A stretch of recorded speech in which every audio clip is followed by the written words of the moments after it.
Nous sommes de retour en direct dans cette édition du 19 septembre 2025 du Live de TV Finance. Merci beaucoup si vous nous rejoignez à l'instant. Merci beaucoup pour votre fidélité. Désormais, il est l'heure de retrouver le traditionnel chrono-CAC d'Antoine Quesada. Bonjour Antoine.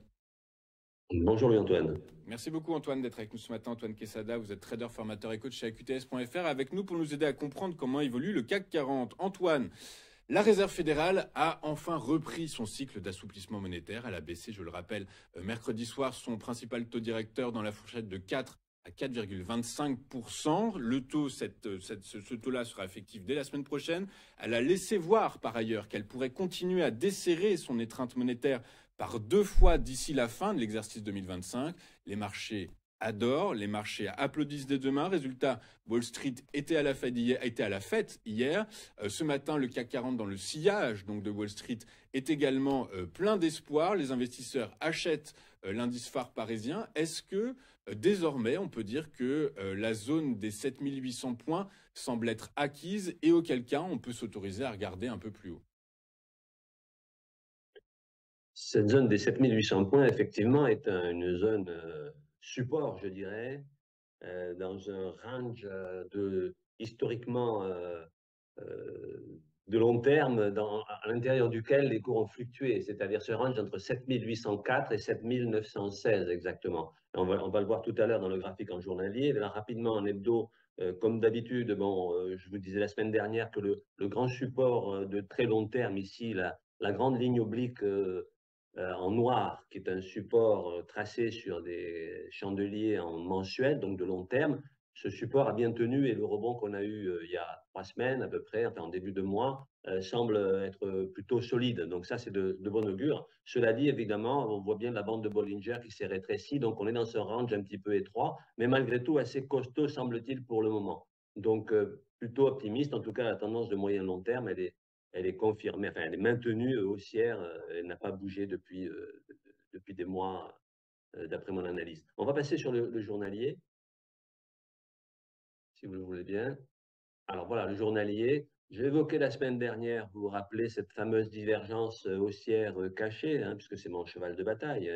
Vous me parlez d'éléments fondamentaux qui sont réels, mais vous voyez que parfois, il y a des éléments graphiques qui semblent, et c'est ça qui est bluffant, anticiper, extrapoler que quelque chose va se passer, même si rien n'est encore connu. Bon, ça, c'est tout l'intérêt de l'analyse technique, hein, ça n'est pas autre chose. Donc, cette divergence haussière cachée, hein, comme je le dis à chaque fois, elle n'a rien de caché, on l'appelle comme ça, pour la différencier des divergences classiques qui, elles, parlent d'un retournement de tendance. Là, il ne s'agit pas d'un retournement de tendance, mais plutôt d'une continuation de tendance. Et donc, cette divergence haussière cachée, on la voit ici avec le segment en rouge qui passe sous la courbe des prix, donc sous les chandeliers, ce segment qui est haussier, alors que sous l'indicateur, sous le stochastique, il est baissier. Donc, le fait qu'on ait rebondi en plus sur la grande oblique de long terme qui est là en noir, valide le fait qu'il y a encore du potentiel de hausse. Alors, l'inconvénient, c'est que ça ne nous dit pas quel est ce potentiel. En tout cas, ça nous conforte dans l'idée qu'il y a des bonnes raisons que la hausse, en tout cas cette hausse, elle a déjà commencé, bien entendu, ça fait déjà pratiquement 2 semaines sur ce niveau de rebond.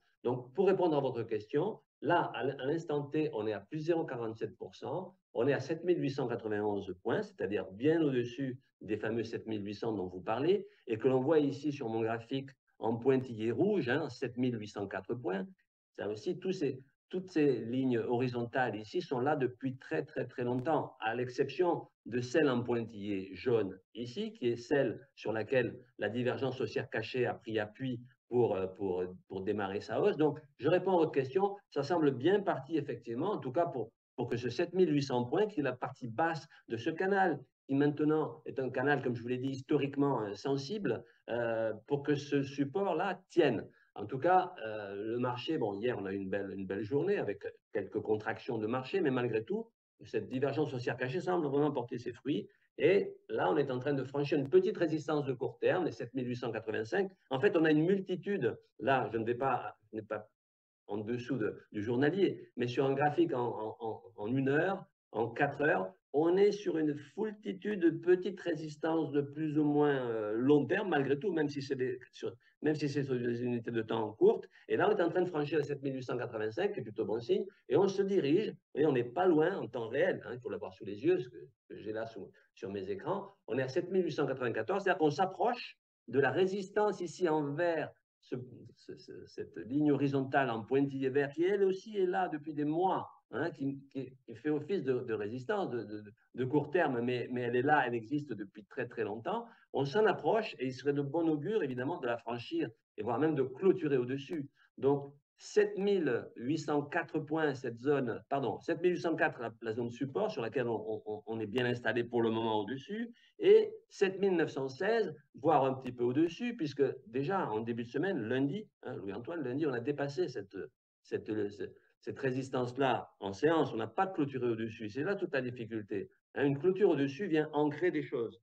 Le fait de franchir un niveau en séance et de se rétracter ne valide rien en quelque sorte. Mais plus on y va, plus la fréquence de retour sur ces niveaux-là est grande, plus il y a des probabilités que l'on vienne la franchir et clôturer au-dessus. Donc il serait de très bon augure qu'aujourd'hui, on vienne idéalement clôturer au-dessus des 7916 points, qui est ici en pointillé vert. Et à ce moment-là, ben, ça nous conforterait dans l'idée que le CAC est très motivé, d'ailleurs il semble l'être, et on irait très probablement dans les jours qui suivent aller chercher les plus hauts qui ont été faits au mois d'août, c'est-à-dire la zone des 8004 points, les 8000 points en quelque sorte. Donc, c'est plutôt de bon augure. Ça reste malgré tout assez fragile, parce qu'il suffirait de pas grand-chose, je parle d'un point de vue graphique, hein, il suffirait de pas grand-chose pour qu'on se contracte et qu'on repasse sous les 7800 points. Pour le moment, on a toutes les bonnes raisons d'être confiant, mais c'est un rebond qui, pour le moment, est assez fragile. Et je vous dis, il faudrait franchir des résistances qui sont nombreuses pour que le CAC soit tiré d'affaire en quelque sorte et qu'on puisse envisager les semaines qui viennent avec confiance. Donc voilà, pour le moment, toutes les bonnes raisons d'être optimiste, mais ça reste encore fragile. Ben écoutez, on va suivre tout ça avec attention. Effectivement, des risques quand même planent au-dessus de cette baisse de taux de la Réserve fédérale américaine. On peut parler le risque de surspéculation, en gros de création de bulles ou de confirmation de bulles. On pense notamment à l'intelligence artificielle. On pense également à la zombification de l'économie américaine, c'est-à-dire une mauvaise allocation de cette nouvelle manne financière qui va débarquer, qui va couler sur l'économie américaine. Donc effectivement, attention, des risques existent. Attendons de voir, mais en tout cas, à court terme, pour l'instant, vous nous dites, a priori, on va plutôt continuer de latéraliser dans cette zone que vous avez identifiée, voilà, sans nouvelle majeure, a priori, on peut rester sur. Franchir les 7916 et a fortiori les 7900, les 935 qui ont été franchis lundi dernier serait de très très bon augure. Et pour le reste, le gros support de court terme qu'il ne faudrait pas casser, évidemment, on en est loin, mais ce serait, je reviens, c'est le même que la semaine dernière, 7648 en clôture à la baisse. Donc, on est 250 points au-dessus, donc il n'y a pas de péril dans la demeure. Mais cette cassure-là serait un gros signal très négatif. On n'en est pas là, plutôt de l'optimisme à très court terme. Ok, un optimisme pas béat, mais en tout cas, quoi qu'il arrive, cette semaine, le CAC 40 devrait la finir dans le vert.